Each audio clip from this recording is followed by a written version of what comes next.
mas malaki pa ang senior citizen discount ng pasyente. Ano po ang paliwanag ng Benefits Committee dito? Why can't we significantly increase our benefits kahit na bilyon-bilyong piso ang pera ng PhilHealth?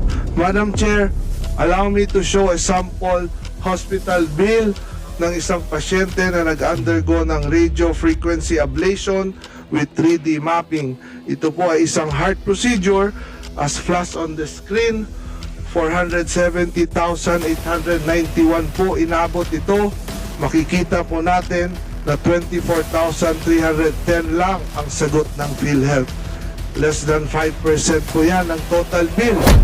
Ang mga deductions ay hindi na maramdaman ng taong bayan. Short of saying, low-key pa sila sa binabawas na contribution sa kanila buwan-buwan. I wonder why health benefits remain at the back burner of the